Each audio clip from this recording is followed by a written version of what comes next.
Hello बच्चों, स्वागत है आप सभी का हमारे YouTube channel RP online classes में। मैं आरपी यादव।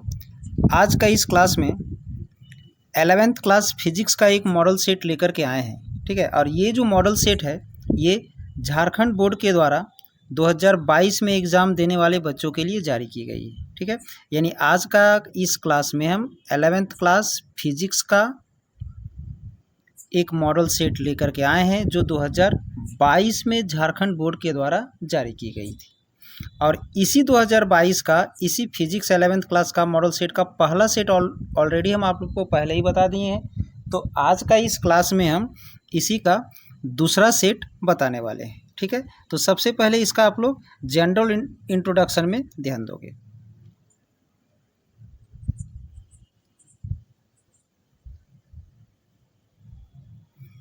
पहला क्वेश्चन क्या है, ध्यान दोगे। फिजिकल क्वांटिटीज आर, यानी इस चार ऑप्शन में से फिजिकल क्वांटिटीज कौन कौन है। तो पहला में ध्यान दोगे डिग्री दिया हुआ है, रेडियन दिया हुआ है, स्टेडियन दिया हुआ है। तो ये सब फिजिकल क्वांटिटीज नहीं है, ये क्या है तो यूनिट है। यानी ये जो है सो गलत ऑप्शन है। ठीक है, यानी ये जो है सो हमारा सही नहीं होगा। इसी प्रकार से बी में है लेंथ है, मास है, टाइम है, इलेक्ट्रिक करंट है, थर्मोडायनेमिक टेम्परेचर है, अमाउंट ऑफ सब्सटेंस है एंड ल्यूमिनस इंटेंसिटी है। इसमें जितना सारा दिया हुआ है सबका सब हमारा फिजिकल क्वांटिटीज है। ठीक है, यानी बी जो है सो करेक्ट है। सी है पाउंड है, यानी इसमें पाउंड जो है सो यूनिट है किसका, मास का, यानी ये नहीं हो सकता है। डी भी हमारा नहीं हो सकता है क्योंकि इसमें किलो दिया हुआ है, पाउंड दिया हुआ है, ये सब जो है सो यूनिट है, फिजिकल क्वांटिटीज नहीं है। यानी फर्स्ट का आंसर क्या होगा तो बी हो जाएगा। ठीक है, फर्स्ट का आंसर बी हो जाएगा, ध्यान दोगे। अब इसके बाद 2 में ध्यान दोगे, which of the following pairs has the same dimension. ठीक है, ऑलरेडी ये पिछले लेक्चर में ही यूज हो चुका है। ठीक है, इसी 2022 का फिजिक्स का ही मॉडल सेट का सेट 1 में भी था ये क्वेश्चन। तो इसका आंसर क्या हो जाएगा तो बी हो जाएगा। पूछा गया है which of the following pairs has the same dimension. इसमें से सेम डायमेंशन कौन सा पेयर का है तो इम्पल्स का और मोमेंटम का, यानी बी हो जाएगा। 2 का आंसर क्या होगा तो बी हो जाएगा। 3 में आते हैं, in SI system of fundamental units are. SI system of fundamental units में क्या क्या होता है तो मीटर होता है, किलोग्राम होता है, सेकेंड होता है। ठीक है, उसके बाद एम्पियर होता है, केल्विन होता है, मोल होता है और कैंडेला होता है। यानी इसका आंसर ए हो जाएगा। ए जो है सो करेक्ट है। इसमें ध्यान दोगे बी में सॉरी बी में जो है, बी में कूलाम जो है वो एसआई सिस्टम नहीं है, एसआई सिस्टम का यूनिट नहीं है। सी में ध्यान दोगे न्यूटन नहीं है। ठीक है, डी में ध्यान दोगे तो डी में लास्ट एंड के बाद लक्स जो लिया हुआ है वो नहीं है। यानी 3 का आंसर क्या हो जाएगा तो ए हो जाएगा। 3 का आंसर ए होगा, ध्यान दोगे। इसके बाद 4 में ध्यान दोगे तो 4 का क्या हो जाएगा आंसर, ध्यान दोगे 4 का आंसर क्या हो जाएगा तो सी हो जाएगा, 4 का सी। 5 में ध्यान दोगे, 5 में absolute error of the measurement पूछा गया है। तो एब्सोल्यूट एरर अगर आप लोग पढ़े हो तो एक्चुअली में एब्सोल्यूट एरर क्या होता है, जो मेजर्ड वैल्यू होता है और ट्रू वैल्यू होता है उसका डिफरेंस को बोलते हैं। तो ध्यान दोगे इसमें डी में the difference between the individual measurement and the true value, individual measurement and true value का जो डिफरेंस होता है उसी को हम लोग एब्सोल्यूट एरर कहते हैं। यानी 5 का आंसर क्या हो जाएगा तो डी हो जाएगा। ठीक है, 6 में आते हैं अब हम लोग। तो 6 जो है सो एक न्यूमेरिकल क्वेश्चन है, ध्यान दोगे। ऐसे तो इसको हम सॉल्व करके भी बताएंगे। ठीक है, क्वेश्चन नंबर 6 को सॉल्व करके बताया जाएगा बाद में, आंसर इसका बी हो जाएगा। 7 नंबर में ध्यान दोगे, 7 भी न्यूमेरिकल प्रॉब्लम है, इसको भी हम लोग सॉल्व करके देखेंगे बाद में। ठीक है, इस क्वेश्चन को हम लोग सॉल्व करके देखते हैं। क्वेश्चन नंबर 7 ध्यान दोगे। 8 में ध्यान दोगे, which one of the following is the unit of velocity. इसमें से चारों में से वेलोसिटी का यूनिट कौन है तो किलोग्राम नहीं है, मीटर नहीं है, सी नंबर हो जाएगा इसका आंसर, मीटर पर सेकेंड। 8 का आंसर क्या हो जाएगा तो सी हो जाएगा। ठीक है, ध्यान दोगे 8 का आंसर सी। 9 भी न्यूमेरिकल प्रॉब्लम है, ध्यान दोगे। इसको हम लोग बाद में सॉल्व करेंगे, बोर्ड में इसको सॉल्व करके आप लोग को बताया जाएगा। 10 नंबर को भी सॉल्व करके बताया जाएगा, क्वेश्चन आप लोग नोट करोगे।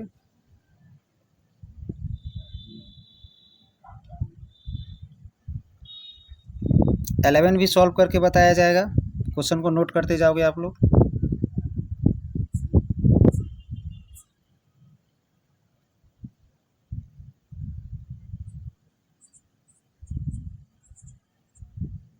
ट्वेल्व नंबर में ध्यान दोगे, a body is travelling in a circle at constant speed, यानी एक बॉडी है जो कांस्टेंट स्पीड के साथ एक सर्कल में मूव कर रहा है। तो चारों ऑप्शन में कौन सा आंसर होगा इसका?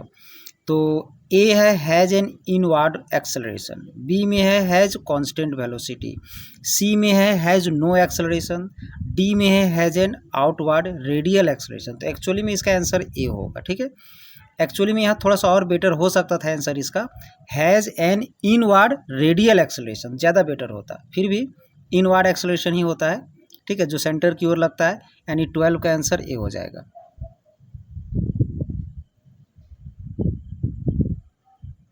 13 में ध्यान दोगे, when angular velocity changes with respect to time, जब टाइम के रेस्पेक्ट में एंगुलर वेलोसिटी में परिवर्तन जब होता है तो उसे हम लोग एंगुलर एक्सेलरेशन कहते हैं, ठीक है। तो ए हो जाएगा इसका answer, N angular acceleration is produced. 13 का आंसर क्या हो जाएगा? तो ए हो जाएगा, an angular acceleration is produced. 14 में ध्यान दोगे, the time of flight is equal to, ठीक है। तो टाइम ऑफ फ्लाइट किसके इक्वल होता है? तो टाइम ऑफ फ्लाइट एक्चुअली में यहाँ इसका डी नंबर हो जाएगा, twice the time necessary to reach the maximum height, यानी मैक्सिमम हाइट जाने में जितना समय लगता है उतना ही समय नीचे आने में भी लगता है। इसका मतलब टाइम ऑफ फ्लाइट आने और जाने दोनों का होता है, तो वो जो है सो जाने का टाइम का मैक्सिमम हाइट तक जाने का जस्ट डबल हो जाएगा, यानी इसका आंसर क्या हो जाएगा? 14 का आंसर हो जाएगा आपका डी नंबर, ठीक है। Twice the time necessary to reach the maximum height, maximum height जाने में जितना टाइम लगता है ना उसका जस्ट डबल होता है टोटल टाइम ऑफ फ्लाइट, क्योंकि जाने का समय और रिटर्निंग आने का समय दोनों इक्वल होता है। तो टोटल टाइम को आने जाने का जो टाइम होता है, तो मैक्सिमम हाइट तक जाने का टाइम और मैक्सिमम हाइट से फिर ग्राउंड तक आने में जो टाइम लगता है वो टोटल टाइम को टाइम ऑफ फ्लाइट कहते हैं। तो उसका जस्ट डबल हो गया, यानी डी नंबर हो जाएगा। क्वेश्चन नंबर 15 में ध्यान दोगे, the path followed by A projectile is called its trajectory, ठीक है। प्रोजेक्टाइल में जो पाथ का फॉलो किया जाता है, जिस पाथ से होकर ऑब्जेक्ट जाता है उसे हम लोग ट्रेजेक्ट्री कहते हैं, यानी इसका आंसर हो जाएगा डी नंबर। 15 का क्या होगा? तो डी। 16 में ध्यान दोगे, व्हेन ए बस स्टॉप्ड सडनली ए पैसेंजर इन दी बस fall forward, this is explained, यानी जब बस में एक यात्री बस के अचानक रुकने पर आगे की ओर फेंका जाता है तो यह समझाया गया है, किस चीज़ से समझाया गया है? न्यूटन्स फर्स्ट लॉ से, सेकंड लॉ से, या थर्ड लॉ से, या principle of conservation of momentum? तो ये Newton's first law of motion से समझाया गया है, यानी 16 का आंसर ए हो जाएगा, क्योंकि Newton's first law of motion में बताया गया है कि अगर बॉडी रेस्ट में है तो रेस्ट में ही रहना चाहता है, और अगर एक समान गति से चल रहा है तो उसी अवस्था में वो चलते रहना चाहता है, ठीक है। तो जिसके चलते चलता हुआ बस अगर सडनली अगर रुकता है तो बॉडी जो है सो आगे की ओर झुक जाता है, यानी इसका 16 का आंसर होगा ए, न्यूटन्स फर्स्ट लॉ। 17 में ध्यान दोगे, ए पैसेंजर सीटिंग इन ए बस moving at uniform speed feels pushed backward when ever the bus is accelerated forward, this type of force is called. तो इसे हम लोग क्या बोलते हैं? तो सूडो फोर्स कहते हैं, यानी इसका क्या हो जाएगा? सी नंबर हो जाएगा 17 का, ठीक है। यानी जब एक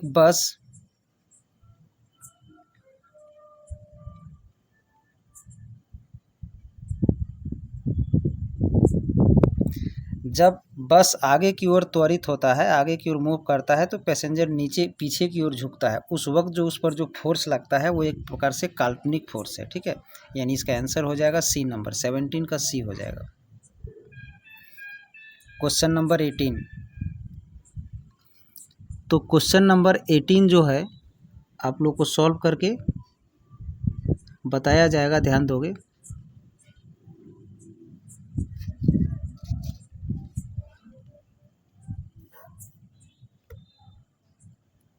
क्योंकि इसका मास दिया हुआ है 5 kg और वेलोसिटी दिया हुआ है 2 मीटर पर सेकेंड। ठीक है, दिया हुआ है a body of mass 5 kg is travelling with uniform velocity. Uniform velocity दिया हुआ है 2 मीटर पर सेकेंड। तो इसका मोमेंटम क्या होगा, तो मोमेंटम का फॉर्मूला होता है मास इंटू वेलोसिटी।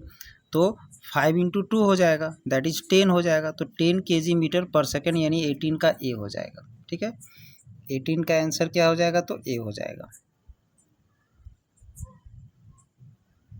19 में ध्यान दोगे, the mass of a body which is equal to the ratio of force acting on a body to the acceleration produced in the body.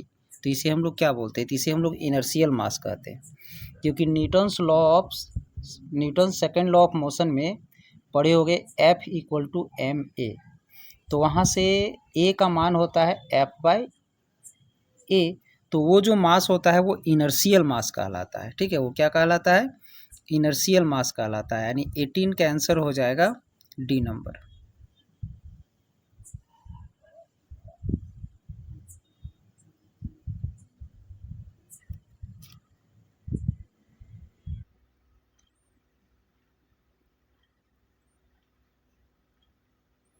यानी 19 का आंसर क्या हो गया, तो 19 का आंसर हो गया डी नंबर। ठीक है, अब आगे बढ़ते हैं हम लोग। क्वेश्चन नंबर 20 है, a block of wood is placed on the surface, a force is applied parallel to the surface to move the body, the frictional force is developed acts. यानी लकड़ी का एक ब्लॉक सतह पर रखा जाता है, पिंड को स्थानांतरित करने के लिए सतह के समांतर एक बल लगाया जाता है, तो घर्षण बल विकसित कार्य करता है।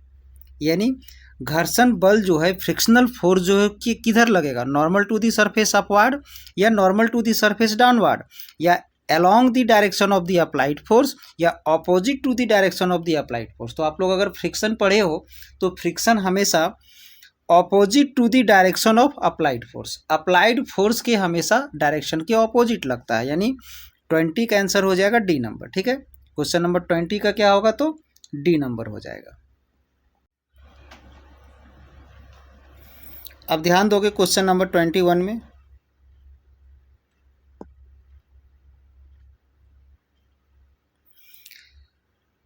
Out of the fundamental forces, जैसे कि ग्रेविटेशनल फोर्स हो गया, इलेक्ट्रिक फोर्स हो गया, वीक न्यूक्लियर फोर्स हो गया, स्ट्रॉन्ग न्यूक्लियर फोर्स हो गया, इन चारों में से gravitational force ranks first in strength, ranks second in strength, ranks third in strength, ranks fourth in strength. यानी इस चारों में ग्रेविटेशनल फोर्स को स्ट्रेंथ के आधार पर कौन सा स्थान दिया गया है। तो ध्यान रहे, gravitational force is a weaker force, सभी में से सबसे वीक फोर्स है, सबसे कमजोर बल है, जिसके चलते इसको चौथा स्थान मिलता है। यानी 21 का आंसर डी हो जाएगा। ठीक है, 21 का क्या हो जाएगा, तो डी। 22 में ध्यान दोगे, the frame of reference attached to a satellite of the earth. ठीक है, तो इसका हो जाएगा 22 का सी नंबर, यानी नॉन इनर्शियल फ्रेम। ठीक है, नॉन इनर्शियल फ्रेम यानी सी हो जाएगा। क्वेश्चन नंबर 23 आप लोग को सॉल्व करके बताया जाएगा। ठीक है, बोर्ड में ऐसे तो इसका हो जाएगा, a block of mass M is placed on the flat surface, a force is applied to move it parallel to the surface, the frictional force F developed is proportional to. तो frictional force किसका proportional होता है, तो B हो जाएगा इसका, mass of the body, mass of the body यानी 23 का बी। क्वेश्चन नंबर 24 भी आप लोग को बोर्ड में न्यूमेरिकल प्रॉब्लम है, सॉल्व करके बताया जाएगा।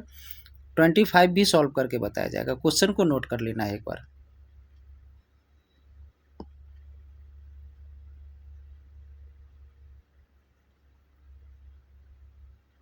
ट्वेंटी 25 को भी सॉल्व करके बताएंगे। ठीक है, 26 भी सॉल्व करके बताया जाएगा, क्वेश्चन नोट करोगे। 27 भी सॉल्व करके बताया जाएगा, नोट करते जाओगे क्वेश्चन को एक एक करके। 28 इसे भी सॉल्व करके बताया जाएगा, इसे भी नोट करोगे। 29 को भी सॉल्व करके बताया जाएगा।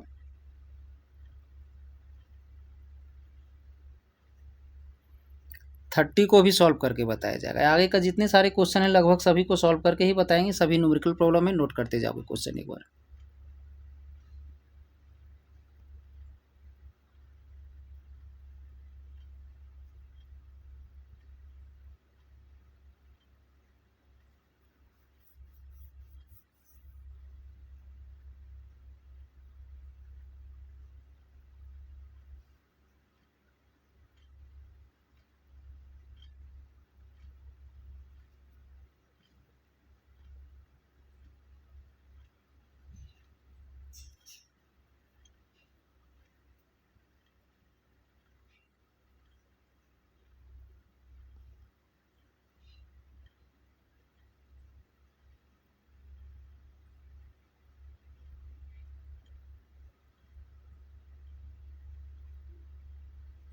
थर्टी थ्री का आंसर पहले बताएंगे बाद में, फिर भी देख लेते हैं एक बार।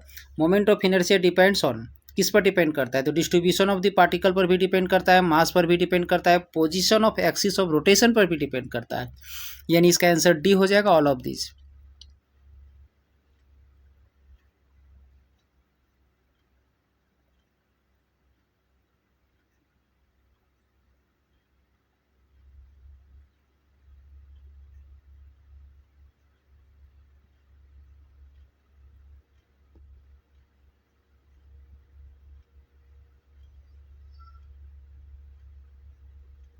अब इसमें कुछ क्वेश्चन जो न्यूमेरिकल था जिसे अभी नहीं बताया गया है, उन सभी को चलिए हम लोग सॉल्व करते हैं एक एक करके क्वेश्चंस को, ठीक है?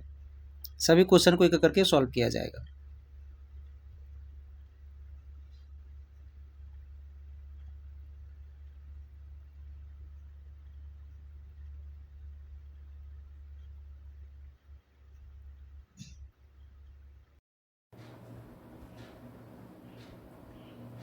क्वेश्चन नंबर 6 में ध्यान दोगे। क्वेश्चन क्या है? A body starts from a point A, travels to a point B at a distance of 1.5 kilometre and returns to A. यानी इसका मतलब ध्यान से समझोगे क्या है। एक लड़का बिंदु ए से चलना शुरू करता है, ठीक है? 1.5 किलोमीटर की दूरी पर एक बिंदु बी तक जाता है। ए से चलना स्टार्ट करता है, वो बी तक जाता है, ठीक है? और वापस ए पर आ जाता है, फिर वो ए पर वापस हो जाता है। If he takes 1 hour to go so, his average velocity is. यानी यदि उसे ऐसा करने में 1 घंटा लगता है तो उसका औसत वेग क्या होगा? तो ध्यान दो, सबसे पहला चीज, सपोज कि यहां पर ए है, ठीक है? अब ये ए से चलना स्टार्ट करता है और ए से बी तक गया, ठीक है? वो फिर से बी से वापस ए पर आ जाता है, ठीक है? तो उसका डिस्प्लेसमेंट क्या हो जाता है?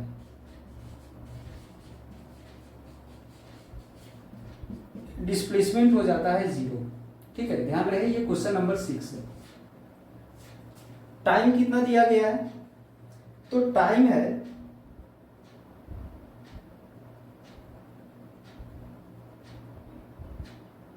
1 hour। टाइम 1 hour है, ठीक है? हमें फाइंड क्या करना है, सो ध्यान दोगे, हमें निकालना है वेलोसिटी। वेलोसिटी का फॉर्मूला क्या होता है?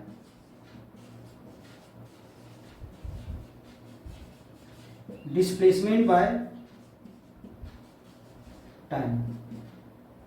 डिस्प्लेसमेंट बाय टाइम, तो डिस्प्लेसमेंट तो 0 है और टाइम है 1, that is 0 metre per second. इसी में अगर स्पीड निकालने बोला जाता ना, ठीक है? अगर इसी में स्पीड अगर निकालने बोला जाता तो ये जो डिस्टेंस हमारा यहां से यहां तक 1.5 किलोमीटर है, 1.5 किलोमीटर है, फिर यहां से रिटर्निंग होने में 1.5 किलोमीटर, ठीक है? तो डिस्टेंस की अगर बात की जाती, डिस्टेंस हो जाता 1.5 प्लस 1.5 यानी 3 किलोमीटर। लेकिन डिस्प्लेसमेंट यहाँ 0 क्यों आया, ध्यान रहे, ये जितना गया 1.5 उतना ही वो माइनस हो गया ये, क्योंकि डिस्प्लेसमेंट में डायरेक्शन चेंज होने से ना साइन चेंज हो जाता है। जब डिस्प्लेसमेंट को हम इधर पॉजिटिव लिए तो रिटर्निंग डिस्प्लेसमेंट क्या हो गया, तो माइनस में हो गया, जिसके चलते सॉल्व किए तो क्या आ गया, ये 0 आ गया। ठीक है, इसलिए वेलोसिटी क्या हो गया, डिस्प्लेसमेंट बाय टाइम किए तो डिस्प्लेसमेंट हमारा 0 है, तो 0/1 किए तो हमारा 0 मीटर पर सेकेंड आ गया। बट डिस्टेंस में साइन नहीं होता है, because distance is a scalar quantity. तो जाने में भी जो लेंथ होगा 1.5 और रिटर्निंग में भी 1.5, दैट इज डिस्टेंस हमारा 3 किलोमीटर हो गया।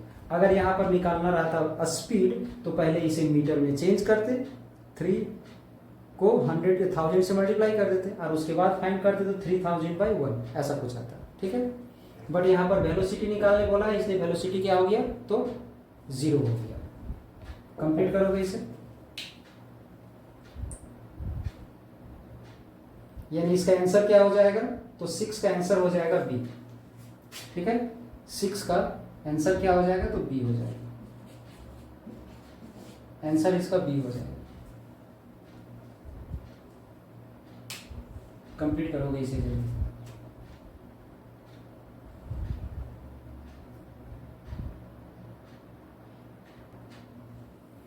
क्वेश्चन नंबर 7 क्या ध्यान दोगे, a body starts from rest, a body starts from rest and travel with uniform acceleration on a straight line. एक बॉडी है जो रेस्ट से चलना स्टार्ट करता है और यूनिफॉर्म एक्सेलरेशन के साथ एक स्ट्रेट लाइन पर चलता है।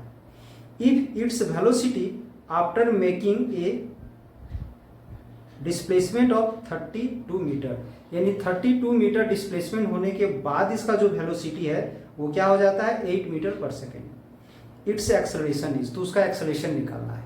यानी एक ऑब्जेक्ट रेस्ट से चलना स्टार्ट करता है, एक स्ट्रेट लाइन में यूनिफॉर्म एक्सेलरेशन के साथ चलता है और 32 मीटर चलने के बाद उसका जो वेलोसिटी है वो 0 से 8 मीटर पर सेकेंड हो जाता है, तो उसका एक्सेलरेशन फाइंड करना है। ध्यान दोगे। क्वेश्चन नंबर 7, ठीक है, ध्यान दोगे। इसमें रेस्ट से स्टार्ट करता है, यानी यहां सपोज की रेस्ट है, ठीक है, रेस्ट से वो स्टार्ट कर रहा है और एक स्ट्रेट लाइन में जाता है, ठीक है, और उसके बाद 32 किलोमीटर जाने के बाद 32 मीटर जाने के बाद उसका जो स्पीड है वो यहाँ पर 8 मीटर पर सेकेंड हो जाता है। ठीक है, यानी यहाँ का इनिशियल वेलोसिटी रेस्ट है तो 0 हो जाएगा, 0 मीटर पर सेकेंड।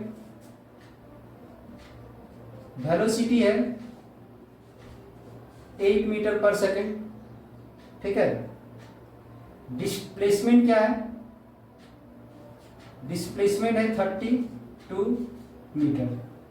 ठीक है, इसका एक्सेलरेशन फाइंड करना है, एक्सेलरेशन इसका फाइंड करना है, तो ध्यान दोगे। इसमें फॉर्मूला हम लोग अप्लाई करेंगे, v = u + at। ये फॉर्मूला आप लोग पढ़े होंगे, या तो फिर इसको माइनस में ले आएंगे, a को डिवाइड करेंगे तो t का वैल्यू क्या होगा, v - u/a, ये चीज। ठीक है, तो ध्यान दोगे।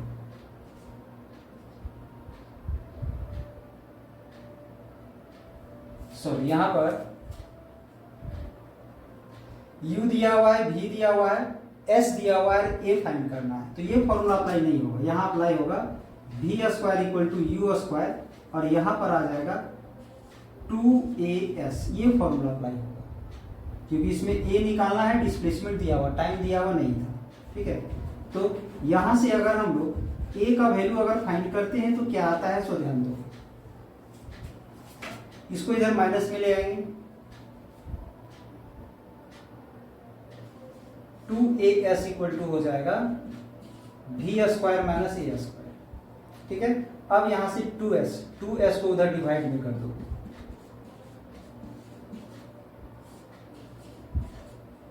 v का वैल्यू है 8² 0² 2 × 32, यानी 64/64, तो क्या हो जाएगा 1 मीटर पर सेकेंड स्क्वायर। क्या हो जाएगा तो 1 मीटर पर सेकेंड स्क्वायर, यानी इसका आंसर हो जाएगा ए। आंसर ए हो जाएगा 1 metre per second square.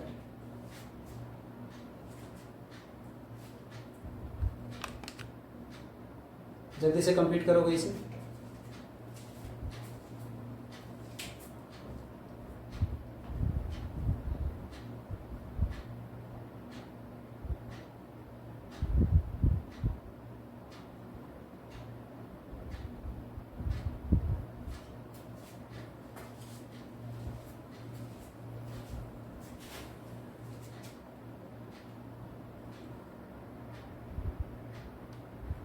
Question number 8 तो आप लोग को क्वेश्चन के टाइम में ही बता दिए हैं। क्वेश्चन नंबर 9 में आ गए।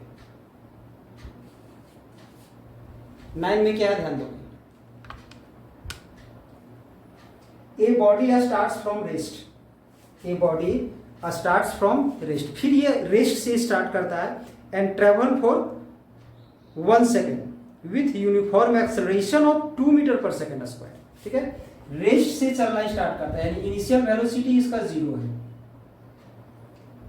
And travels for 1 second, time दिया हुआ है 1 second, with uniform acceleration, acceleration दिया हुआ है 2 metre per second square, you दिया हुआ है 0, टी दिया हुआ है 1 सेकेंड और ए दिया हुआ है 2 metre per second square. If the displacement made by it is 16 metre, डिस्प्लेसमेंट जो है वो 16 मीटर हो जाता है।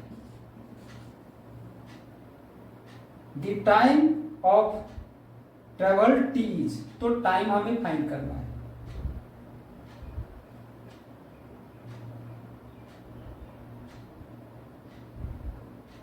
क्वेश्चन फिर से हम रिपीट करते हैं, शायद कुछ मिसिंग है, ध्यान दोगे। A body travels from rest, एक बॉडी जो है सो रेस्ट से चलना स्टार्ट करता है, इसलिए यू का वैल्यू क्या है तो 0 and travel for T second, travel for T second, 1 second नहीं दिया हुआ है, टाइम ही दिया हुआ है टी सेकेंड। ठीक है, टी सेकेंड तक वो ट्रेवल करता है with uniform acceleration of 2 metre per second square. If the displacement made by it is 16 metre, displacement क्या है 16 metre. The time of travel T is, तो टाइम ऑफ ट्रेवल टी जो है वो फाइंड करना है।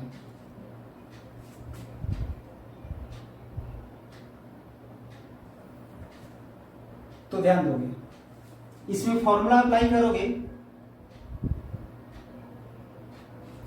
S equal to UT plus half AT square, ये apply करोगे फॉर्मूला। S का वैल्यू गिवन है, U तो 0 हो जाएगा, 1/2, A दिया हुआ है और T हमें फाइंड करना है। तो ध्यान दोगे S इक्वल टू 16, U का वैल्यू जब हम लोग यहाँ 0 पुट करेंगे, 0 इंटू टी करेंगे तो 0 आ जाएगा।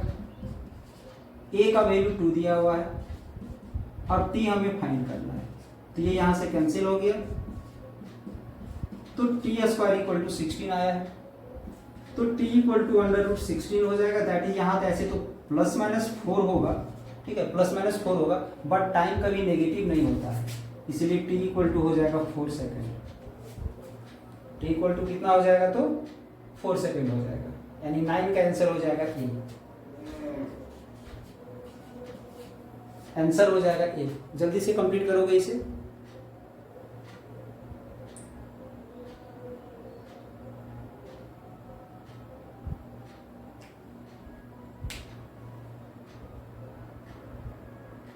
क्वेश्चन नंबर 10 में ध्यान दोगे, a body starts from rest, फिर से एक बॉडी जो है सो रेस्ट से स्टार्ट करता है, यानी यू का वैल्यू हो जाएगा 0।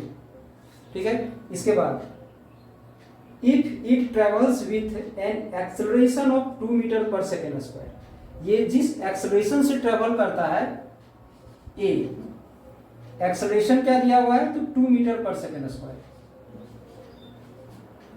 ये दिया हुआ है। ठीक है, इसके आगे it's displacement at the end of 3 second, 3 second के एंड में उसका डिस्प्लेसमेंट क्या होगा, टाइम दिया हुआ है 3 सेकेंड, और डिस्प्लेसमेंट फाइंड करना है। तो इसमें भी सेम फॉर्मूला अप्लाई होगा, ध्यान दोगे। S equal to ut plus half AT square. ये u का वैल्यू है 0 तो ये पूरा 0 हो जाएगा। a का वैल्यू 2 है तो यहाँ 2 पुट कर दोगे। t है 3 तो यहाँ पर 3 का स्क्वायर हो जाएगा, ये कैंसिल हो जाएगा तो आ जाएगा 9 मीटर, यानी इसका आंसर हो जाएगा a। जल्दी से कंप्लीट करोगे ये।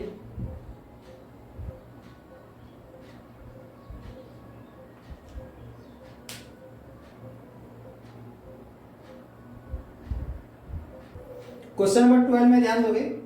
ए body is travelling in a circle, sorry 11 number पहले 11, ठीक है। 11 में क्या है, a body makes a displacement of 4 metre due east from a point O and then makes displacement of 3 metre due north, its resultant displacement from O. ध्यान दोगे, हम यहां पर लेट कर लेते हैं, यहां ओ, ठीक है। इधर हम ले लेते हैं ईस्ट, तो इधर वेस्ट हो जाएगा,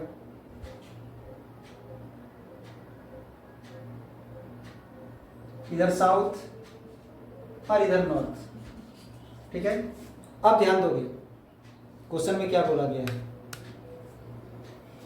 ए body makes a displacement of 4 metre due east, यानी एक पिंड ओ से पूर्व की ओर 4 मीटर विस्थापन करता है। ओ से पूर्व की ओर 4 मीटर जाता है, मान लीजिए यहां तक ये पहुंचा, ए पर पहुंचा, और ये डिस्प्लेसमेंट इसका कितना हो गया, 4 मीटर, ये 4 मीटर हो गया, ठीक है। इसके बाद एंड देन, इसके बाद makes displacement of 3 metre due north. अब यहां से ये नॉर्थ की ओर जाता है,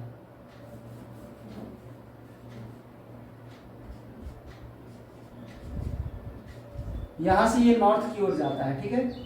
तो नॉर्थ तो हमारा इधर है, तो यहां से नॉर्थ हमारा इधर जाएगा। नॉर्थ की ओर कितना जाता है, तो 3 मीटर नॉर्थ,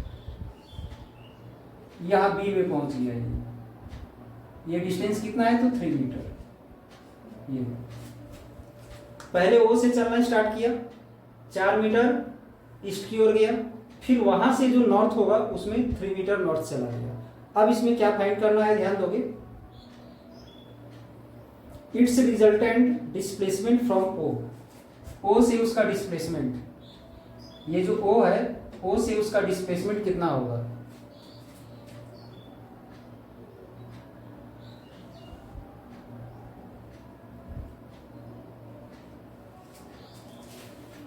यहां से यहां तक का डिस्प्लेसमेंट हमें निकालना है। तो डिस्प्लेसमेंट हम लोग किसको बोलते हैं, शॉर्टेस्ट डिस्टेंस को बोलते हैं। ध्यान रहे, अगर यहां पर डिस्टेंस निकालने बोला जाता है ना, तो actual length of the locus, रास्ता जो ट्रेवल किया गया उसका एक्चुअल लेंथ, यानी यहां से 4 + 3 7 मीटर इसका डिस्टेंस होता, रास्ते की टोटल लंबाई जितना वो ट्रेवल किया। बट डिस्प्लेसमेंट क्या होता है, तो शॉर्टेस्ट डिस्टेंस होता है, यानी यहां से लेके यहां तक का जो शॉर्टेस्ट डिस्टेंस होगा। तो यहां से ध्यान दोगे तो ओपी का वैल्यू हम लोग फाइंड करेंगे, ओ बी पाइथागोरस थ्योरम से। तो क्या आ जाएगा, √OA² प्लस AB²।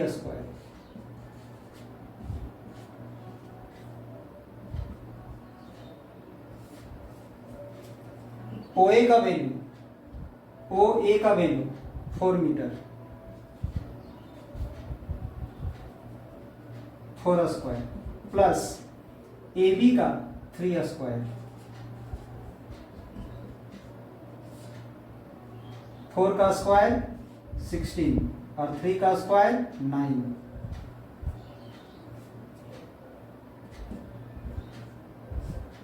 तो आ जाएगा 25। तो कितना हो जाएगा इसका 5, और ये आ गया इसका डिस्प्लेसमेंट।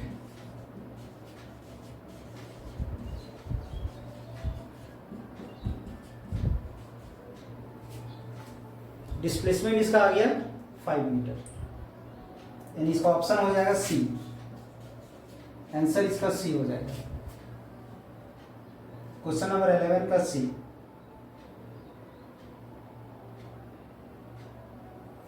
जल्दी से कंप्लीट करोगे इसे। इसके बाद क्वेश्चन नंबर 12 तो आप लोगों को पहले ही बता दिए हैं। 13 भी बता दिया गया है, 14 भी बता दिया गया है, 15 भी हो गया है, 16 भी हो गया है, 17 हो गया है। अब 18 भी आते हैं। क्वेश्चन नंबर 18 में ध्यान दोगे। क्वेश्चन नंबर 18 में ध्यान दोगे। A body of mass 5 kg, a body of mass 5 kg is travelling with a uniform velocity of 2 metre per second. उसका यूनिफॉर्म वेलोसिटी है 2 मीटर पर सेकेंड, ठीक है। इट्स मोमेंटम इज, मोमेंटम यानी यहां linear momentum पूछा गया है, ध्यान दोगे।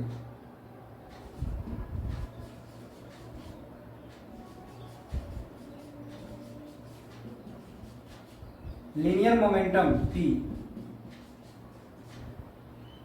m equal to M V. तो मास है 5 और वेलोसिटी है 2, यानी 10 kg मीटर पर सेकेंड।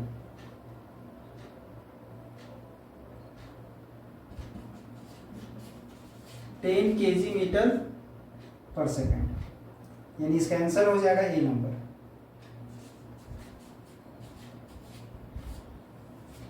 जल्दी से कंप्लीट करोगे इसे। क्वेश्चन नंबर 19 भी हो गया है, पहले ही बता दिए आप लोग को। 19, 20, 21 भी हो गया है, 22 भी हो गया है,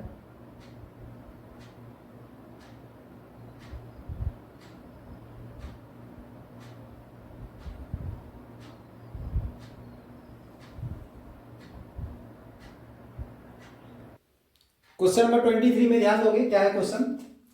a block of mass capital M, ठीक है। 23 मास दिया हुआ है capital M, is placed on a flat surface. एक फ्लैट सरफेस पर रखा हुआ है, पूरी तरह से हॉरिजॉन्टल सरफेस। इस फ्लैट सरफेस पर एक मास रखा हुआ है, ऐसा, ठीक है। अब ध्यान दोगे। A force is applied to move it parallel to the surface. अब इस सरफेस पर ये पैरेलल मोशन के लिए, इधर मान लीजिए मोशन है इसका, इधर ये मूव कर रहा है, तो पैरेलल मोशन के लिए यहां पर रेस्ट मेथड, यहां एक हमें फोर्स अप्लाइड करना पड़ रहा है, ठीक है। हमें यहां पर फोर्स अप्लाइड करना पड़ रहा है। The frictional force F developed is proportional to the. तो आप पढ़े होंगे यहां पर इस कंडीशन में इसमें जो फ्रिक्शनल फोर्स लगेगा, अगर हम इधर से फोर्स लगा रहे हैं तो इसका फ्रिक्शनल फोर्स जस्ट ऑपोजिट लगेगा, ठीक है। फ्रिक्शनल फोर्स इधर लगेगा, इसका ऑपोजिट इधर लगेगा। फ्रिक्शनल फोर्स मोशन के जस्ट ऑपोजिट इधर लगेगा फ्रिक्शनल फोर्स F।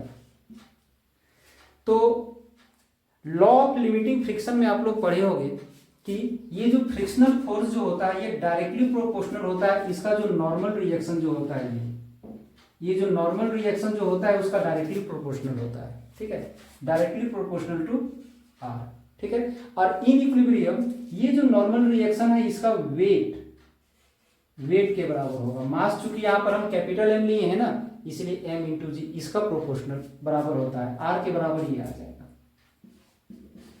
तो ये आ गया, ठीक है। अब यहां से ये जो मास है ये तो कांस्टेंट है, यानी इसका मतलब सॉरी ये जो एक्सेलरेशन ड्यू टू ग्रेविटी है ये तो कांस्टेंट है। इसका मतलब F is the directly proportional to M, ये होगा यहां से। यानी यहां पर लिख सकते हैं frictional force is directly proportional to mass.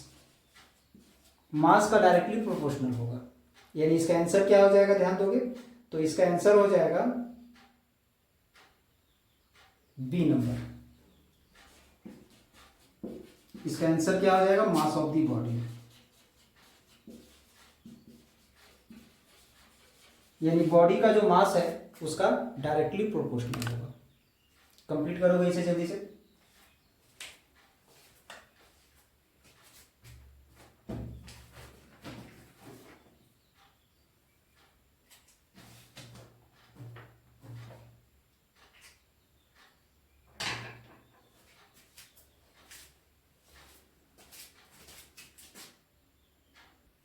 Question number 24 में ध्यान दोगे, a machine gun fires a bullet of mass 40 gram with a velocity of 1200 metre per second.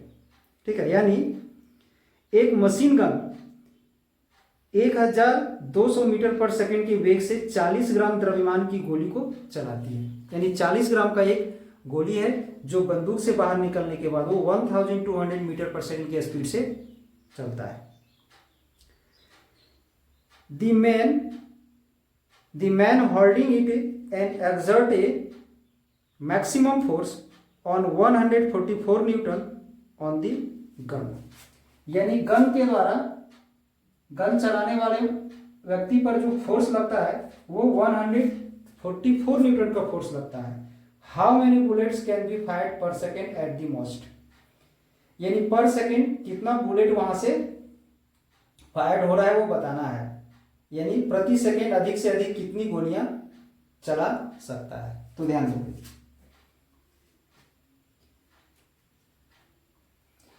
Question number 24, यानी इसमें फोर्स इक्वल टू क्या होता है, Newton second law of motion के अनुसार rate of change of linear momentum, force equal to rate of change of linear momentum होगा। ठीक है, और हम ऐसा मान लेते हैं कि एक सेकेंड में जितनी गोली उससे बाहर निकल रहा है उसकी संख्या हम मान लेते हैं n।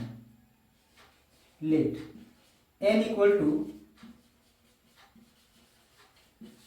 नंबर ऑफ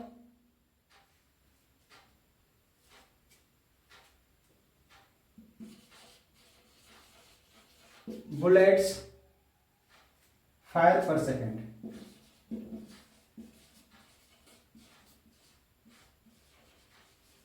यानी एक सेकेंड में इतना बुलेट वहां से बाहर निकला, इतनी गोली बाहर निकल रहा है। ठीक है, और P इक्वल टू लेट कर लेते हैं linear momentum of one bullet. एक बुलेट का, एक गोली का लीनियर मोमेंटम हमारा A है, P है, और एक सेकेंड में इतने बुलेट्स वहां से बाहर निकल रहे हैं, तो एक सेकेंड का टोटल लीनियर मोमेंटम क्या हो जाएगा, टोटल लीनियर मोमेंटम इन 1 सेकेंड कितना हो जाएगा, n इंटू पी हो जाएगा। और ये जो dp बाई dt जो होता है ये क्या है, ध्यान रहे, ये जो dp बाई dt जो है ये क्या है हमारा, ये rate of change of momentum, यानी लीनियर मोमेंटम पर सेकेंड, एक सेकेंड का मोमेंटम। यानी f इक्वल टू यहां पर जो ये dp बाई dt जो दिया हुआ है इसका वैल्यू हो जाएगा n इंटू पी। ठीक है, यानी यहां n का वैल्यू हमें निकालना है f बाई पी। ठीक है, f बाई पी निकालना है। तो यहां पर ध्यान दोगे p का वैल्यू हम लोग यहां पर पहले निकाल लेते हैं। p क्या है, एक गोली का लीनियर मोमेंटम, यानी m into v, mass into v. तो ध्यान दोगे एक गोली का मास कितना दिया हुआ है, एक गोली का मास दिया हुआ है 40 ग्राम। ठीक है, एक गोली का मास कितना दिया हुआ है 40 ग्राम, यानी m इक्वल टू यहाँ है 40 ग्राम। तो इसे केजी में कन्वर्ट करने के लिए पहले हम लोग 1000 से डिवाइड कर देंगे। ठीक है, 1000 से अगर इसे हम लोग डिवाइड करते हैं तो कितना आ जाएगा, 0.04 kg, m का वैल्यू आ गया। वेलोसिटी इसका कितना दिया हुआ है, तो वेलोसिटी दिया हुआ है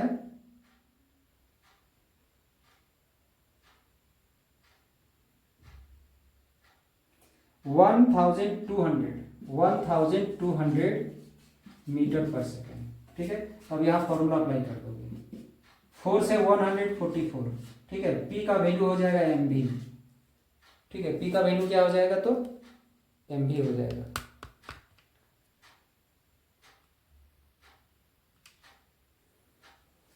अब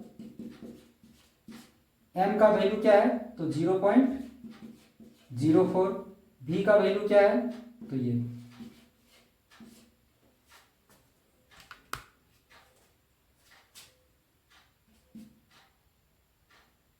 पॉइंट यहां से हट जाएगा तो ऊपर में 100 चला जाएगा। जैसे ही यहां से पॉइंट हटेगा 2 जीरो ऊपर चला गया, ये 2 जीरो से ये 2 जीरो कट गया। 4 से ये कैंसिल होगा, 4 से इसे कैंसिल करोगे, 3 और 6, 12 से कैंसिल होगा 3, यानी इसका आंसर क्या आ गया, तो 3 बुलेट्स, मतलब 1 सेकेंड में 3 बुलेट यहां से बाहर निकलेगा, यानी इसका आंसर क्या हो जाएगा, तो डी नंबर।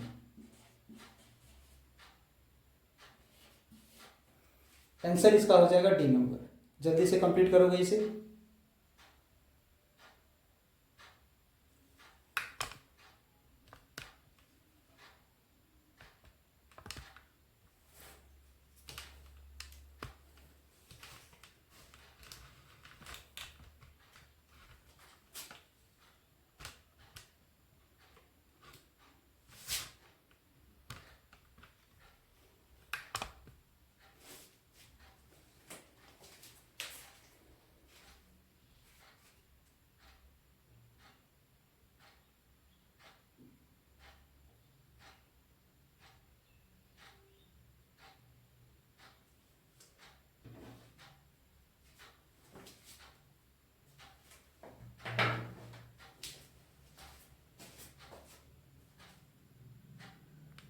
क्वेश्चन नंबर 25 में ध्यान दोगे।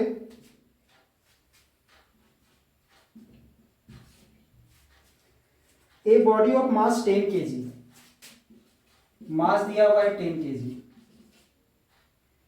Is travelling with uniform speed of 5 metre per second, ठीक है। स्पीड इसका दिया हुआ है 5 metre per second. The kinetic energy is, तो इसका काइनेटिक एनर्जी निकालना है। तो काइनेटिक एनर्जी इक्वल टू होता है हाफ एम वी स्क्वायर। तो m का वैल्यू 10 है, v का वैल्यू 5 स्क्वायर हो जाएगा, इसी ये कैंसिल होगा तो 5 आ जाएगा, यहाँ पर 25 आ जाएगा, दैट इज 125। आंसर आ जाएगा इसका 125 जूल।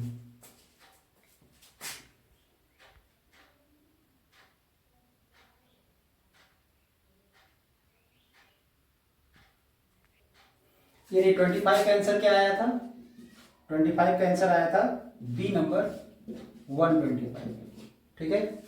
अब ध्यान दोगे 26 में। 26 में है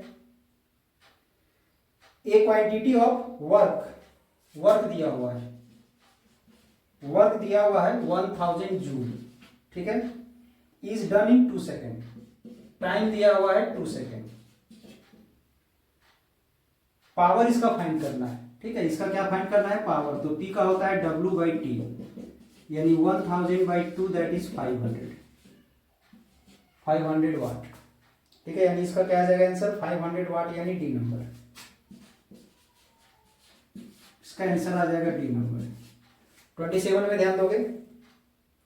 a body of mass 10 kg, mass दिया हुआ है 10 kg, moving at a height of 2 metre, height इसका है 2 मीटर, ठीक है। With uniform speed of 2 metre per second, velocity दिया हुआ है 2 metre per second. Total kinetic energy is, तो इसका काइनेटिक एनर्जी फाइंड करना है। ध्यान दोगे, फिर से रिपीट करते हैं क्वेश्चन।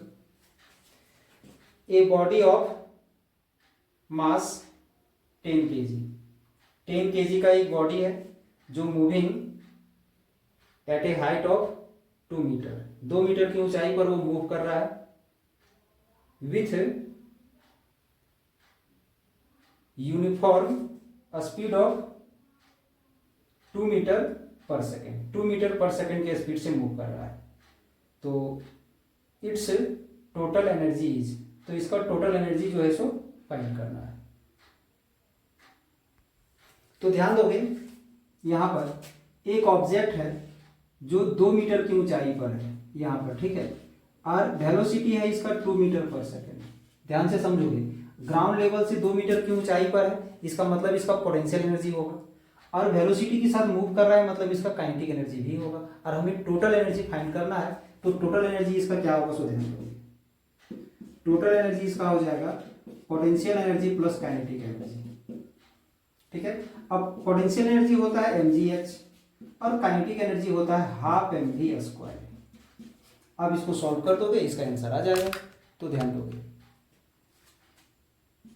m दिया हुआ है 10, g का वैल्यू होता है 9.8, हाइट दिया हुआ है 2 प्लस 1/2, फिर मास दिया हुआ है 10, वेलोसिटी भी दिया हुआ है 2, तो 2 का स्क्वायर, ये आ गया। इसे सॉल्व करोगे तो आ जाएगा 196, ठीक है। अब इसमें इसका आ जाएगा, इसे सॉल्व करोगे तो आ जाएगा 20। अब इसे ऐड करोगे,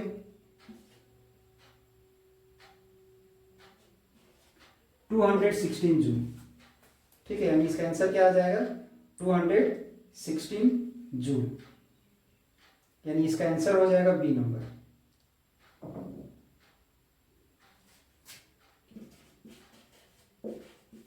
इसका आंसर होगा बी नंबर। जल्दी से कंप्लीट करोगे इसे।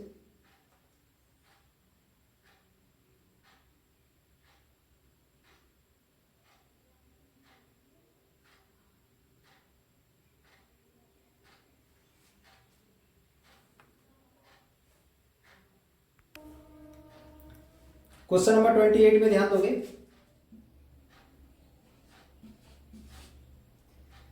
To masses of 1 gram and 4 gram are moving with equal kinetic energy, यानी दो बॉडी है, दोनों का मास अलग अलग है। एक का मास है 1 ग्राम और एक का मास है 4 ग्राम, दोनों इक्वल काइनेटिक एनर्जी के साथ मूव कर रहा है, ठीक है। ध्यान रखोगे, दोनों जो है सो इक्वल काइनेटिक एनर्जी के साथ मूव कर रहा है। The ratio of magnitude of their linear momentum, तो इन दोनों का जो लीनियर मोमेंटम है ना, उसका रेशियो निकालना है। दोनों को काइनेटिक एनर्जी सेम है, काइनेटिक एनर्जी 1 का और काइनेटिक एनर्जी 2 का, दोनों का सेम है, जिसे हम के लेट कर लेंगे। दोनों को काइनेटिक एनर्जी सेम है, तो रिलेशन बिटवीन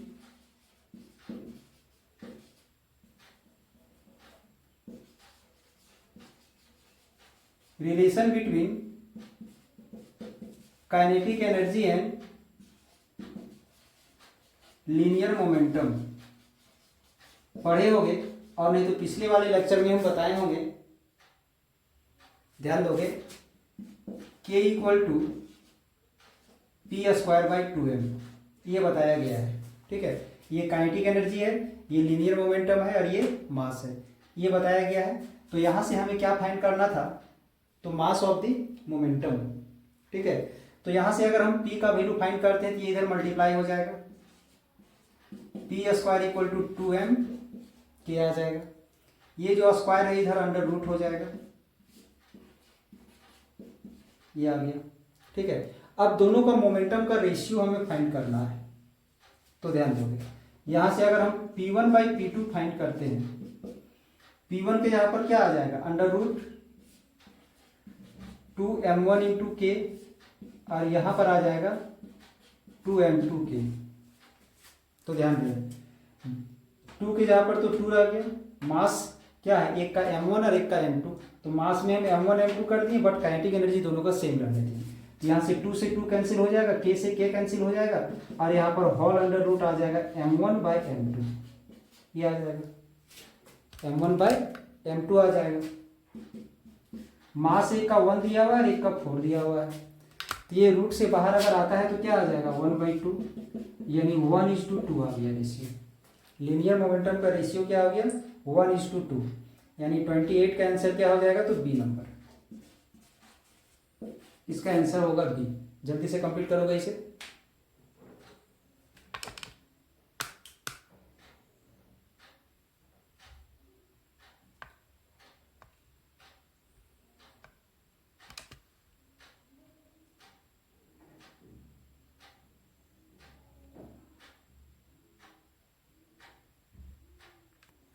क्वेश्चन नंबर 29 में ध्यान दोगे।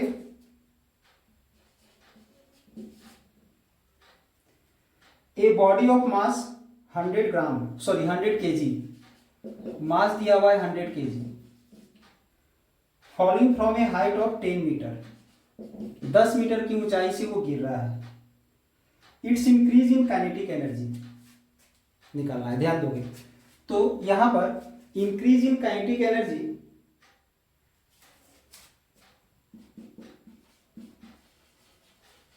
इंक्रीज इन काइनेटिक एनर्जी और पोटेंशियल एनर्जी सेम होगा। एक बॉडी है जो 10 मीटर की ऊंचाई से गिर रहा है, 100 केजी का एक बॉडी है, तो यहां पर वेलोसिटी क्या होगा, जैसे जैसे आएगा ग्राउंड तक उसका वेलोसिटी इंक्रीज करेगा। तो इंक्रीज इन काइनेटिक एनर्जी निकालना है। तो इंक्रीज इन काइनेटिक एनर्जी है पोटेंशियल एनर्जी के बराबर होगा। तो पोटेंशियल एनर्जी होता है mgh। मास दिया हुआ है 100, इसका g का वैल्यू 9.8 और h दिया हुआ है 10, ठीक है। अब इसे मल्टीप्लाई करोगे, ये आ जाएगा, यहाँ डेसिमल है, ठीक है। तो 9800 जूल, 9800 जूल हो जाएगा, यानी इसका आंसर आ जाएगा 29 का ए नंबर। 29 का आंसर क्या हो जाएगा ए। जल्दी से कंप्लीट करोगे।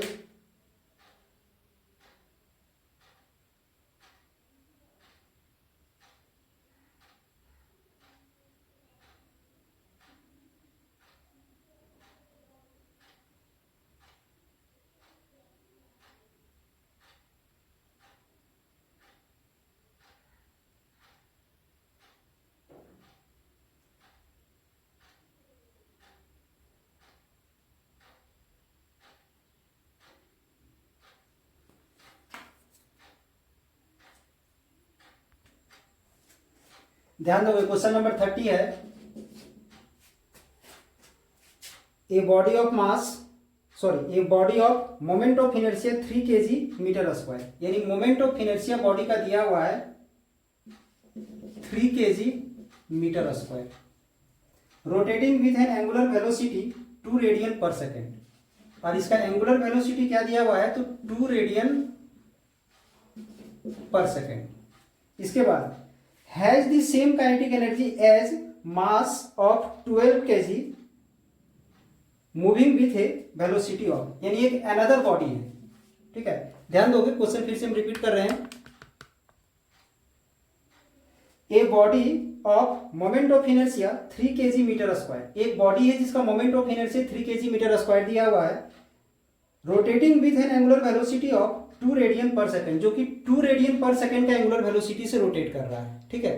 तो इसका जो एनर्जी है काइनेटिक एनर्जी, इसका जो काइनेटिक एनर्जी है वो क्या होगा, has the same kinetic energy as a mass of 12 kg moving with a velocity. दो बॉडी है, पहला बॉडी तो एक ये है जिसका मोमेंट ऑफ इनर्शिया दिया हुआ है, एंगुलर वेलोसिटी दिया हुआ है, तो इसका जो काइनेटिक एनर्जी होगा वो एक दूसरे बॉडी के काइनेटिक एनर्जी के बराबर होगा जिसका मास दिया हुआ है 12 kg और वेलोसिटी हमें फाइंड करना है, ठीक है। तो सबसे पहले हम लोग इसका काइनेटिक एनर्जी फाइंड करेंगे। इसका काइनेटिक एनर्जी क्या होता है, तो इसका रोटेशनल काइनेटिक एनर्जी हो जाएगा half I omega square, that is 1/2।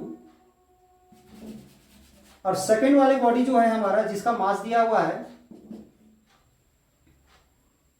मास दिया हुआ है 12 kg, इसका वेलोसिटी हमें फाइंड करना है, ठीक है। इसका वेलोसिटी हमें फाइंड करना है, तो इसका काइनेटिक एनर्जी क्या होगा, इसका काइनेटिक एनर्जी हो जाएगा हाफ mv स्क्वायर। और क्वेश्चन में बताया गया है कि इन दोनों का काइनेटिक एनर्जी जो है सेम होगा, तो इन दोनों को काइनेटिक एनर्जी को हम लोग इक्वेट करेंगे। 1/2 mv² इक्वल टू यहाँ से 1/2 आई ओमेगा स्क्वायर, ठीक है। 1/2 कैंसिल हो जाएगा। अब यहाँ से वी स्क्वायर का वैल्यू फाइंड करना है, सॉरी वी स्क्वायर का वैल्यू पहले हम लोग यहाँ से फाइंड करेंगे, ध्यान दोगे। तो वी स्क्वायर इक्वल टू आ जाएगा I omega square divided by M. I का वैल्यू गिवन है हमारा 3, ओमेगा का वैल्यू है हमारा 2 तो 2 स्क्वायर, एम का वैल्यू दिया हुआ है हमारा 12 तो यहाँ पर 12 ले लेंगे, ठीक है। अब इसे सॉल्व करोगे, इसे सॉल्व करते हैं हम लोग 3 × 4/12, इसे सॉल्व करोगे तो 1 आएगा, ठीक है। That is v square equal to 1 आ गया। अब अगर वी स्क्वायर इक्वल टू हमारा यहाँ 1 है तो यहाँ से v का वैल्यू √1 दैट इज 1 आ जाएगा, ठीक है। यानी वेलोसिटी इसका क्या आ गया, तो 1 मीटर पर सेकेंड, ठीक है। That is 1 metre per second, यानी इसका आंसर हो जाएगा ए नंबर। 30 का आंसर होगा ए नंबर 1 मीटर पर सेकेंड। जल्दी से कंप्लीट करोगे इसे।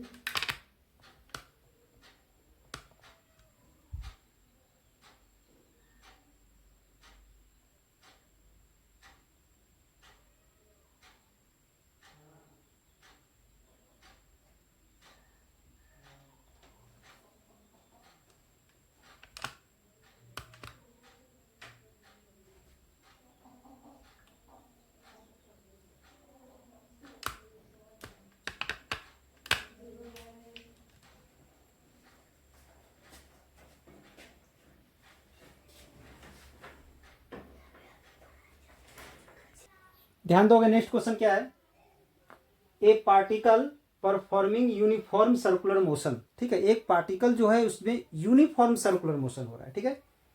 हैज एंगुलर मोमेंटम एल, जिसका एंगुलर मोमेंटम क्या है, तो एल है, ठीक है। If it's angular frequency is doubled, अगर उसका एंगुलर फ्रीक्वेंसी को हम लोग डबल कर देते हैं एंड इट्स काइनेटिक एनर्जी को हाफ कर देते हैं, then new angular momentum is, तो उसका नया एंगुलर मोमेंटम क्या होगा। तो सबसे पहले हम लोग kinetic energy and angular momentum के बीच में रिलेशन पहले दिखाते हैं कि क्या होता है, relation between kinetic energy and angular momentum.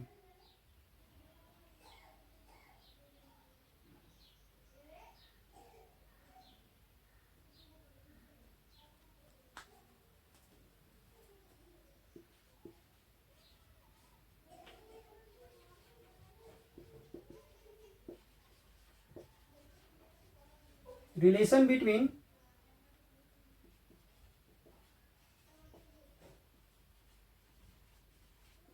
Kinetic energy and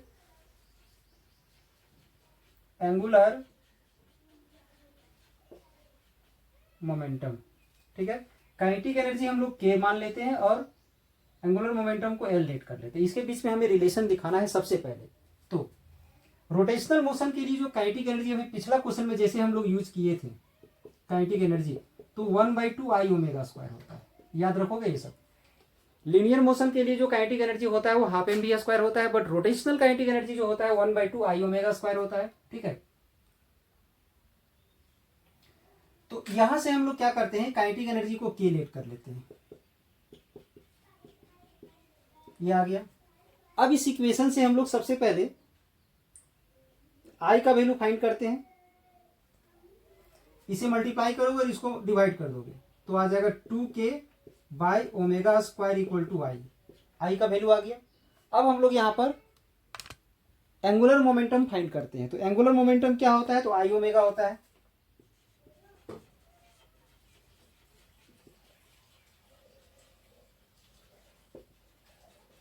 angular momentum जो है so L equal to I omega होता है, ठीक है। तो आई का ये जो वैल्यू आया है इस वैल्यू को हम लोग यहां पर पुट कर देंगे,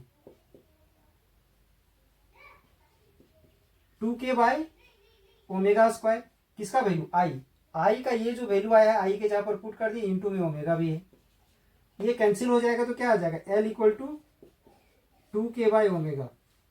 ये रिलेशन इसी का हम लोग यूज करने वाले हैं इस क्वेश्चन में, एल इक्वल टू 2k/ओमेगा, ध्यान रखोगे, ठीक है। अब बताया क्या गया है, न्यू एंगुलर मोमेंटम,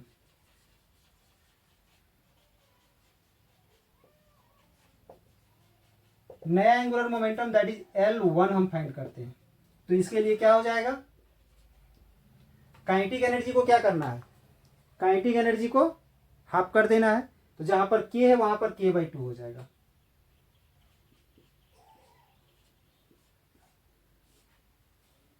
इसके बाद एंगुलर वेलोसिटी, एंगुलर वेलोसिटी को क्या करना है, एंगुलर फ्रीक्वेंसी को डबल कर देना है, ठीक है, यानी जहां ओमेगा है वहां पर 2 ओमेगा कर देना है। इसे आप लिख सकते हो 1/4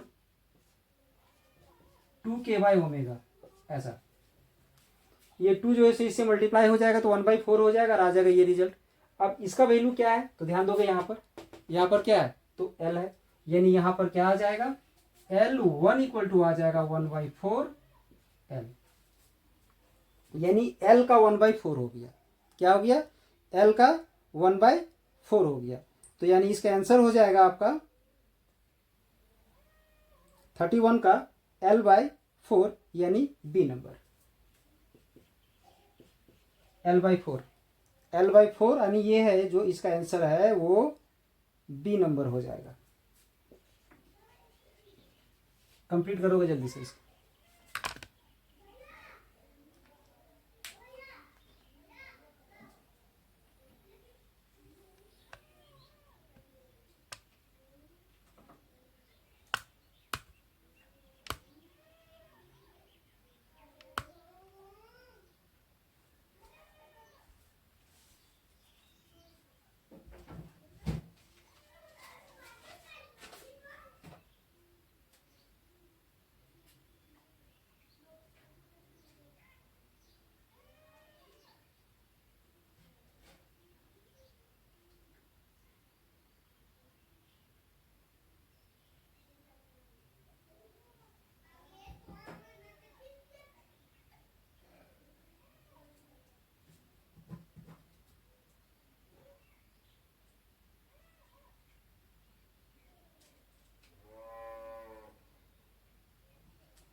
अब क्वेश्चन नंबर 32 में ध्यान दोगे,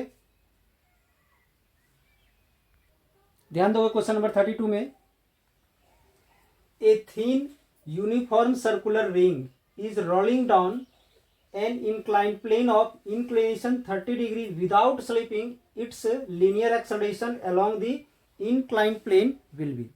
यानी एक सर्कुलर रिंग है जो बिना स्लिप किए हुए, ठीक है, वो 30 डिग्री से जो इंक्लाइंड प्लेन झुका हुआ है उस पर वो रोल कर रहा है, तो उस पर जो उसका जो लीनियर एक्सेलरेशन जो होगा वो फाइंड करना है। तो ध्यान दोगे, यहाँ पर थोड़ा सा पहले समझोगे, ये हॉरिजॉन्टल है, ठीक है, यहाँ पर एक इंक्लाइंड प्लेन है और ये इंक्लाइंड प्लेन का एंगल यहाँ थीटा है। अगर इसमें किसी प्रकार का एक ऑब्जेक्ट है जो रोल कर रहा है, ठीक है, नीचे की ओर वो मूव कर रहा है, तो यहाँ पर इसका जो थीटा जो होगा उसका एक फॉर्मूला होता है, ध्यान दोगे, सॉरी थीटा बोल रहे हैं, एक्सेलरेशन के लिए, एक्सेलरेशन के लिए फॉर्मूला होता है g sin theta divided by 1 plus I/mr², ये होता है, ये फॉर्मूला है, जिसमें से I क्या है, ये जो रिंग है, ये ऑब्जेक्ट है, उसका मोमेंट ऑफ इनर्शिया जिस एक्सिस के अबाउट वो रोटेट कर रहा है, ठीक है, और ये है मास ऑफ द बॉडी और ये है रेडियस ऑफ द बॉडी। तो ध्यान दोगे यहाँ पर ये जो रिंग जो है हमारा, ये जो बॉडी है वो अगर रोटेट कर रहा है तो किस प्रकार का एक्सिस के अबाउट रोटेट कर रहा है, थोड़ा सा ध्यान दोगे।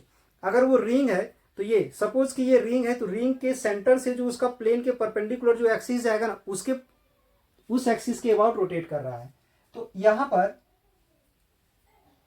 मोमेंट ऑफ इनर्शिया एक्चुअली में इसका क्या होता है, रिंग का उसके सेंटर से पास करने वाले एक्सिस जो कि उसका प्लेन के परपेंडिकुलर होगा, इस प्रकार से अगर कोई रिंग है और यहां से उसका सेंटर से जो पास कर रहा है बट उसका प्लेन के परपेंडिकुलर एक्सिस है, उसके अबाउट उसका मोमेंट ऑफ इनर्शिया होता है mr², ठीक है। तो यहां पर अगर उसका वैल्यू हम लोग mr² पुट कर देते हैं, ये I के जगह पर mr² अगर पुट करते हो तो ये mr² से mr² कैंसिल हो जाएगा, यहाँ पर 1 आ जाएगा, 1 + 1 दैट इज 2 हो जाएगा, ठीक है। और एंगल कितना दिया हुआ है, ये थीटा क्या है, तो इंक्लिनेशन ऑफ द प्लेन, ये इंक्लाइंड प्लेन का इंक्लिनेशन जो कि 30 डिग्री हमारा यहाँ दिया हुआ है, तो 1 + 1 हमारा 2 हो जाएगा। साइन 30 का वैल्यू क्या होता है, तो साइन 30 का वैल्यू 1/2 आता है, ध्यान दोगे 1/2, और नीचे भी हमारा 2 है, तो इसे हम लोग क्या लिख सकते हैं, तो g/4 लिख सकते हैं। यानी ये आ गया हमारा इसका एक्सेलरेशन, यानी इसका जो लीनियर एक्सेलरेशन जो होगा वो एक्सेलरेशन ड्यू टू ग्रेविटी का 1/4 होगा। दैट इज, इसका आंसर हो जाएगा सी नंबर।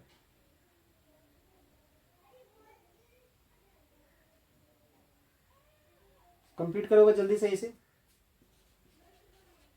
इसका आंसर होगा सी।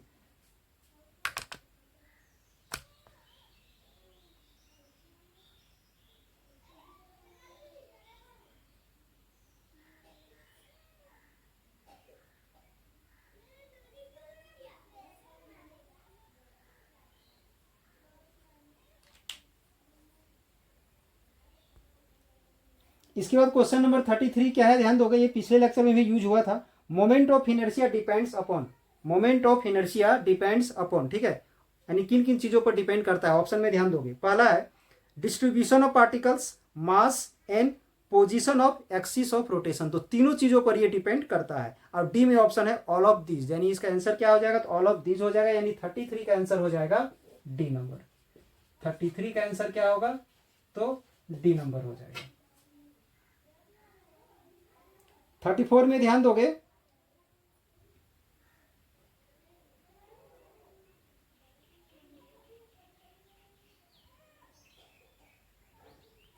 ध्यान दोगे question number 34, if A body is rotating about an axis passing its centre of gravity, यानी एक एक्सिस, एक ऐसे एक्सिस के अबाउट रोटेट कर रहा है जो एक्सिस उसका सेंटर ऑफ मास से पास कर रहा है, then its angular momentum is directed along its, तो उसका जो एंगुलर मोमेंटम जो होगा वो किधर डायरेक्टेड होगा। ध्यान से सुनोगे, इसका 4 ऑप्शन है, रेडियस है ए में, बी में है टेंजेंट, सी है सरकमफ्रेंस, डी है एक्सिस ऑफ रोटेशन, तो होगा axis of rotation. Angular momentum हमेशा एक्सिस ऑफ रोटेशन की ओर लगता है, यानी इसका आंसर हो जाएगा डी नंबर।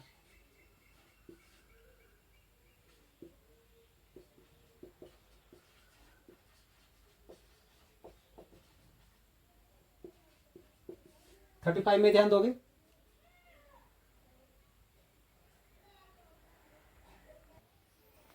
क्वेश्चन नंबर 35 में ध्यान दोगे, ए particle moves on a circular path with decreasing speed, decreasing speed के साथ एक पार्टिकल जो है सो सर्कुलर पाथ पर मूव कर रहा है, एक object, A particle moves on a circular path, एक पार्टिकल एक सर्कुलर पाथ पर मूव कर रहा है with decreasing speed, choose the correct statement, तो इसमें से स्टेटमेंट जो सही होगा वो चूज करना है। पहला है angular momentum remains constant, acceleration is always the,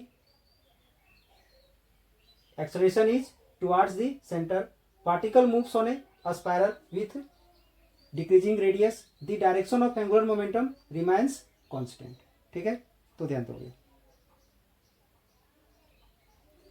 तो इसका करेक्ट ऑप्शन हमारा डी नंबर हो जाएगा, the direction of angular momentum remains constant.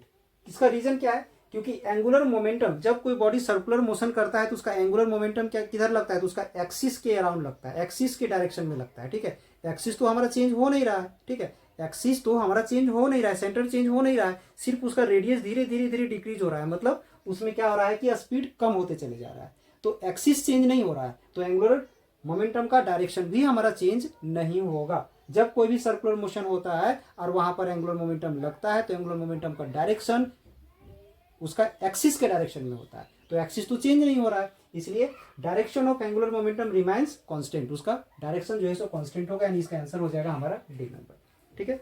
तो ये था हमारा 11th क्लास फिजिक्स का एक मॉडल सेट जो बहुत ही इंपॉर्टेंट होने वाला है आपके लिए, ठीक है। और ये जो मॉडल सेट है 11th क्लास फिजिक्स का, ये झारखंड बोर्ड के द्वारा 2022 में एग्जाम देने वाले बच्चों के लिए जारी की गई है, और ये हमारा 2022 का जो मॉडल सेट है वो सेट 2 है, ठीक है। इसी 2022 का 11th क्लास का ही फिजिक्स का मॉडल सेट का जो सेट 1 है वो हम पहले ही बता चुके हैं, ये आपका इसी ईयर का, इसी क्लास का, इसी सब्जेक्ट का सेट 2 है। आई होप आज का ये क्लास आप लोग को अच्छा लगा हो, ये वीडियो अच्छा लगा हो तो इसके लिए एक लाइक कर दे, वीडियो को ज़्यादा से ज़्यादा शेयर करें ताकि इसी तरह का और सारा लेटेस्ट वीडियो आपके लिए हम तैयार कर पाएँ, ठीक है।